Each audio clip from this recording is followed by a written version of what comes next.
Okay, so basically weeks 2 through 8 consist of learning. You go to boot camp, it's not all physical. You do have to learn basic Navy, guidelines, your do's and don'ts, your COs, top six, your general orders, your chain of command. So weeks 2 through 8 are going to be basically a combination of a classroom style learning environment where you do sit and it's you take notes, and you will have notebooks. You're going to take notes. You're going to be expected to ask questions if you have questions, be attentive, be quiet, that sort of thing. And it's basically like once you learn something, you get tested on it. I want to say there's a total of 3 tests that you're going to take, 3 written tests that you're going to take in boot camp. And again, that is a pass and a fail as well. You pass, you move on. You fail, you get ASMO.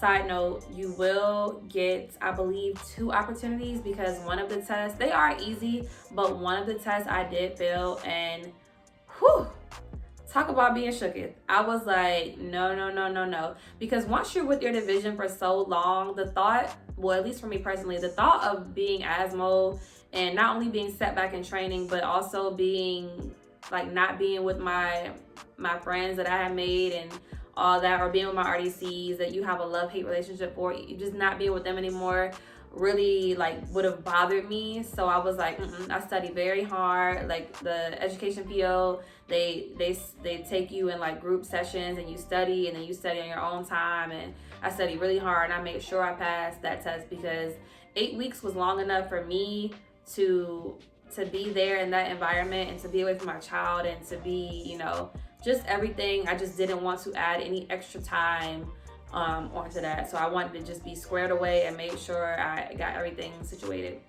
Okay, also, so weeks 2 through 8, again, it's going to be that learning style environment where you're going to learn like firefighting skills, and there's going to be a weapons handling block. There's going to be, you do the gas chamber or confidence chamber. There's going to be like a basic life skills type of a course where you learn CPR and first aid, and again, just general things about the Navy. You're going to learn about the ships and the aircrafts and that type of thing. Just Navy 101 type of a course. Also, I want to say it was like week 2, we got to go to take our swim assessment, and I take a deep breath and sigh and laugh, because that's gonna have to be another video, because the swim test for someone that does not know how to swim creates a different level of anxiety that it's just unexplainable.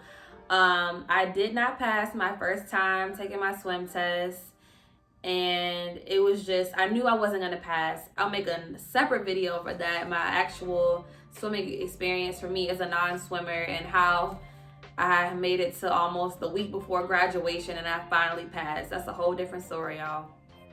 Okay, so next we're gonna talk about chow.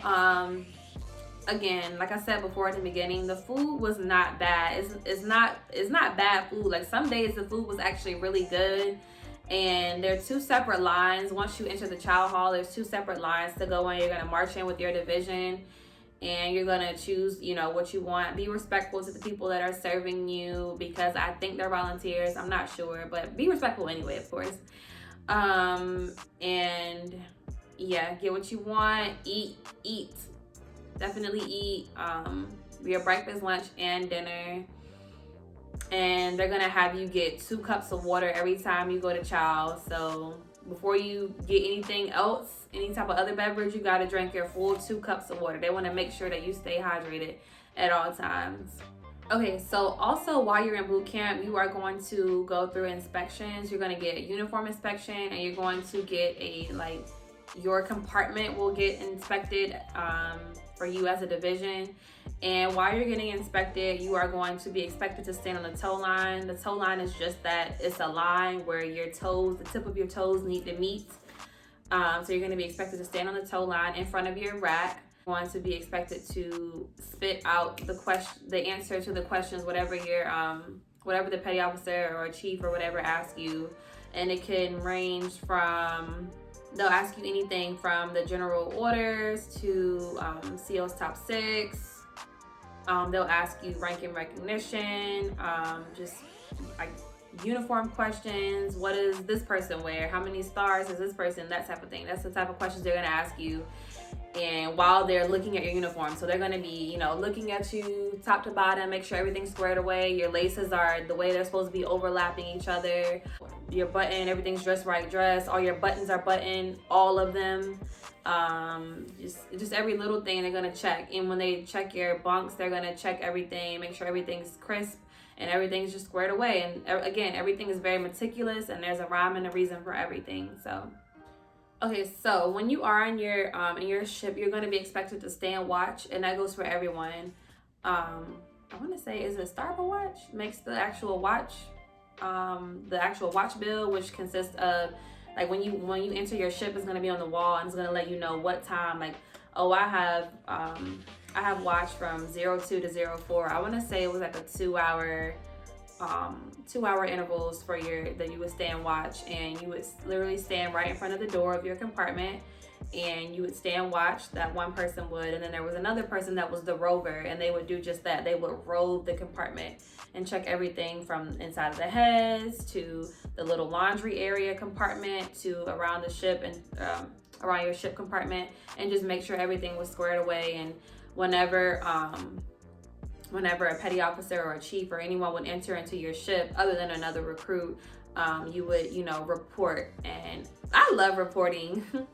It's funny. They give you like a little script to say. Okay, so basically this is what it's like to report. Good morning, petty officer, seaman recruit, whatever my last name is, reporting. Report. Reporting all conditions normal on ship 2, compartment 5-2, type 4. Petty officer. Carry on. Aye, petty officer. So yeah, that's what it's like to report. The more nerve-wracking part is when you actually have to go. The rover has to report downstairs to the quarterdeck. Sometimes it's someone that's really stern, that's like, what is this? Like, because you have to bring your watch bill or whatever down there. So if something doesn't look right, or if you're missing a signature, if something just isn't squared away, then you're gonna get your chewed out. Okay, so also while you're in boot camp, you are going to PT daily in addition to getting beat. And my only advice with that is just take it and make it a positive thing, because that is the most in shape I've been in my life. Like, when I graduated, I had a nice little shape going on. I had like a little cute little 4-pack. I had some abs. Like, I had a little bit of baby muscles in my arms. Like, I was feeling good. I felt great. If you are not a fan of air chairs, practice them now, because that was one thing that was a killer for me. Air chairs, like, my thighs have never burned so much in my life from those air chairs. Air chairs, get there, you're like, oh, damn. All right, let's skip to the more chill part of boot camp, which are Sundays. I always look forward to Sundays for 2 reasons. Number 1, I got to go to church. We didn't get to go to church right away. Like, so I remember, I think I got there on like a Thursday, so that when that Sunday rolled around, I thought I was going to be able to go to church. We didn't get to go that first Sunday. So I think that next week we eventually got to go, but I'm religious and I really look forward to church. It's no specific, actually no, there were specific services, because I do remember some individuals went to like a Catholic service. I went to like it was more of like a traditional, just Christian service, but it was so refreshing after a week of being yelled at and being stressed over tests and PT and just all this hustle and bustle. Like, Sundays were very refreshing to me for that. And also on Sundays you get holiday time. Well, it's actually referred to as holiday routine, excuse me. But on Sundays you get, there is no sleeping in. It's not that luxurious, but you do get to take a shower from, again, it's a certain interval. You can take a shower between that time. And I mean, it's not you don't have to take a quick, like, in and out type of shower. You can, like, actually take your time, shave if you need to shave, loofah, just relax, just let the water hit you. Do what you need to do, girl. Wash your hair. Sundays is the best time to wash your hair, because during the week, trying to like shampoo and condition and stuff like that, and I'm natural, so I didn't even bother. And that's another thing I'll talk about too, is how I wore my hair for boot camp. So, but yeah, Sundays is just the best day. It's like a self-care day. The best type of self-care you're gonna get in that type of environment, you're gonna get on a Sunday. Also, while you're in boot camp, your division is going to earn flags, and those flags are going to symbolize different achievements, whether it's, you know, your division had great, you know, PT scores, or as far as test scores are concerned. Each flag that you have will represent certain things, and it kind of gets to like a friendly competition between the divisions while you're in boot camp as to which flags have the which divisions have the most flags. And the RDCs kind of get competitive, and then it kind of rubs off on you. You want to be like the best division or whatever, and you know, you want to sound off and make sure that's when it comes into play. Like if you have a good RPOC and a good AROC, someone that can really sing cadence and really just sound off when it's time to sound off, it just boosts, like it really motivates you or whatever. That was fun. I know I mentioned it earlier, but in your ship, there's going to be like a little section where the RDCs go in. It's going to be like a little office that you can see the windows. They're transparent. You can see through them. And there's going to be the whiteboard. The whiteboard is going to have your little calendar, and it's going to be what you're going to be doing for that week. And it's also there's like a plan of the day type of a thing that's going to be on the wall along with your watch bill. So that I like that type of stuff. I look forward to looking at that. I want to know what to expect, where we're going to be on this day, when is this coming. And also that's another thing I would bring too, was like a little mini calendar. I want to make a separate video, because your items that you're going to bring and that you want to keep on your person have to fit in your A and B drawer. And literally your A and B drawer is the size of a shoebox. So if you want to practice at home fitting whatever personal items you want to in your A and B drawer, go ahead and do that. But just also account for you're going to have like your little this white spiral notebook that you're going to have to keep on your person at all times. And you're gonna need that, like if you ever like leave the building, or if you need to get signed out or whatever.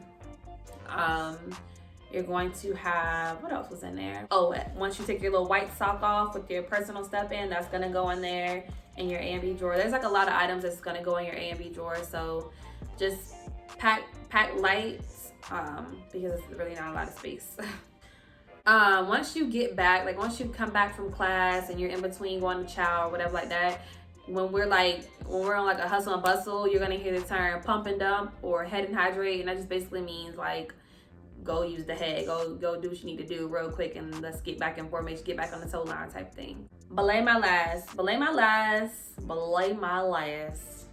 You are gonna be saying that a lot. They're not gonna say that. You're gonna say that because you're gonna mess up a lot, which is normal. Belay my last basically just means excuse the last thing that just came out of my mouth. My bad. And also you're gonna also say again. I even say that now to this day. I'm like, say again. That's when you don't hear me, because do not say huh. No. Just say again. Say again. That means please repeat what you just said. After being in your ship for a while, you are eventually going to get, first of all, you're going to be a baby div, which is a baby division. But then eventually once your senior division leaves, then you become senior div, and then you're going to get a baby div. And that's just basically like a different division that comes in weeks after you. They're going to be your baby div for the next couple weeks until you graduate. I will say, like, when it's time for you to graduate, like, you might as well, like, if you have any tips for them, give them, helpful tips onto how to be successful, how they can make it through these next couple weeks, be positive. Give them any extra, like, oh girl, I got this extra edge control, you can have this, or this is my extra I won't be needing this much longer, you can have this type thing, like some passing gifts or little notes or whatever. And then towards the end of boot camp, you have the infamous battle stations, which I will not discuss, but I will say it was an experience like none other. Also, I forgot to mention that while you're in boot camp, you will get 3 phone calls. So, yeah, it really sucks. And while you are, when you go to the commissary for the first time as a division, you're gonna get a calling card. And when you actually do make your first phone call, it's gonna be very emotional. Everyone cried, like everybody cried. And your petty officers are gonna laugh at you. Your RDCs are gonna laugh at you because you're crying, but just wipe your tears off. You're gonna be in like this little phone booth type of thing. You're gonna be sitting in this chair and you're gonna be talking to your mom, your boyfriend, your husband, your kids. Like, it's just very emotional to hear their voices. And, you know, especially like for your kids. Like for me, my son was like, so are you coming home tomorrow? And it's like, no, like I wish. It's just very emotional, but it's also very encouraging, because then it's like, okay, listen, now I gotta do what I gotta do so I can get out of here. And that's another reason why you don't want to get asthma. You want to try to avoid that as best as possible. Some things are inevitable, especially when it comes to like health and medical things. Some things just come up, and it's unfortunate, but it does happen and people get set back. But if you can avoid it, push it out. Like one time I got this really, really bad cramp in my leg. I got a shin splint. I had never had one of those before because I'm not athletic. I don't do sports.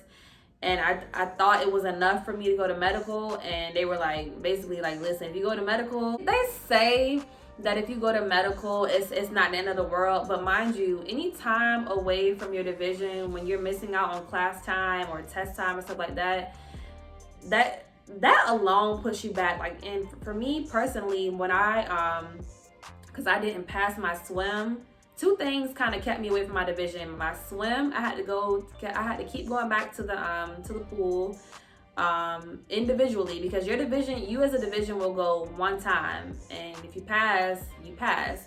But if you don't, you know, you and whatever other people in your division don't pass, you guys are gonna go back at a later date, like twice a week until you pass. Because you have to pass swim. To anybody that you see with a Navy uniform on has passed their swim test. There's no getting around the swim test, unfortunately. You have to pass. So that and dental, passing those two, I mean, not passing, but those two things kept me from my division, because it's like I was always in dental, from my wisdom teeth to I think I got a root canal to I had all these follow-up appointments. And yeah, anytime you're away from your division, you're missing out on something, because your division is always doing something. So you gotta make sure you get caught back up. And yeah. Okay, so every night you're going to, I don't know if all like divisions do this, but every night we do our evening prayers. We all do our, they're gonna come on the intercom in the ship, and you're gonna say the Sailor's Creed, and you're gonna say the SEAL's Top 6, I'm pretty sure, I'm trying to remember. And yeah, you're gonna do all of this at the tow line, and then it's gonna be lights out, and yeah, you go to sleep at that point. So then we're gonna talk about graduation. So graduation was just the best day ever. Like, I was so happy to finally see like my son and like my sister, and I was just so happy to see like familiar faces. It was just the best day ever. Like, and again, being in a 900 division, we perform at the actual graduation. So I was actually like, I was in the choir, like I was in choir, so I was, you know, singing. And not only do you perform at your graduation, you perform at 2 graduations before yours. So it was kind of like a bittersweet moment performing at my senior divs at their graduation, because seeing them like reunite with their family and thinking, you know, oh, I really wish this was me graduating and me seeing my family and me getting ready to leave. But then it was also a sweet moment, because it was like, okay, this is gonna be me in 2 weeks. Like, I can't wait. Like, I cannot wait to see my family. I was so excited. So that was one of the perks about being in a 900 division, being able to perform.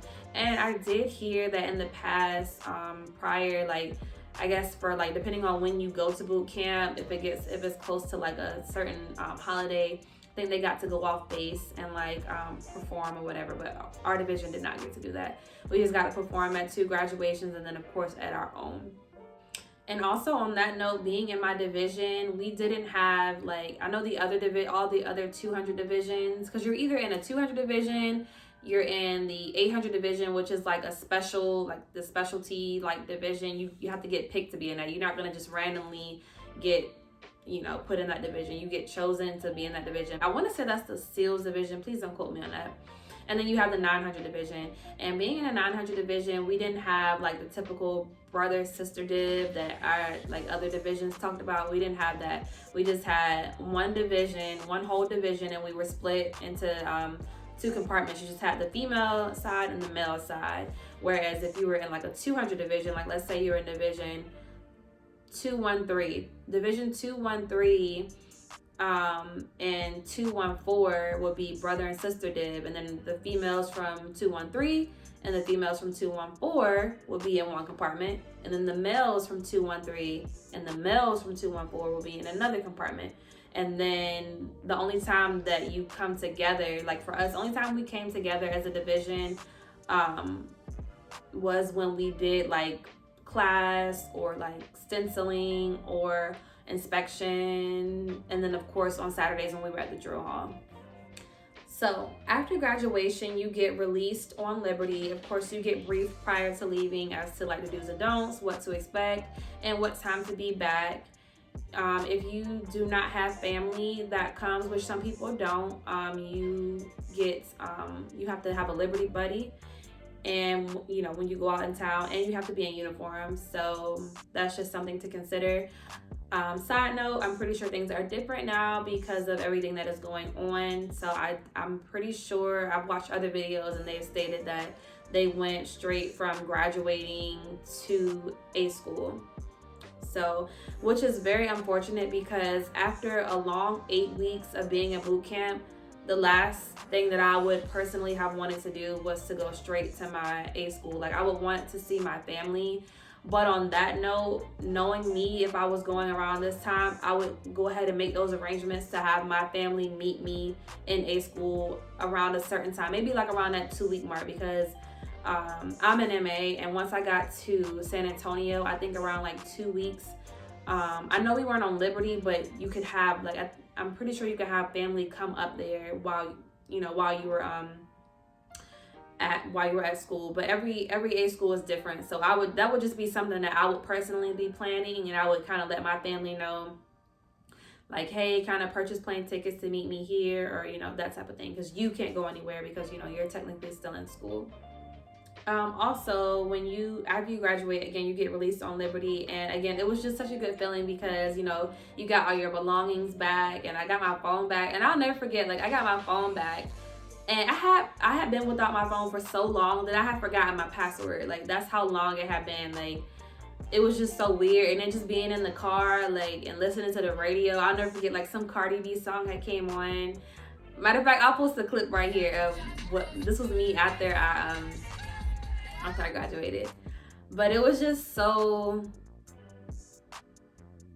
I don't know, it was just so different. Like, I just felt like a regular person again. It was just like I went from being in a robot, like, military style environment to I can breathe. I got to eat hibachi, and I got to be on my phone. I got to get in the pool in a hotel and just relax and just for like a couple hours before we had to be back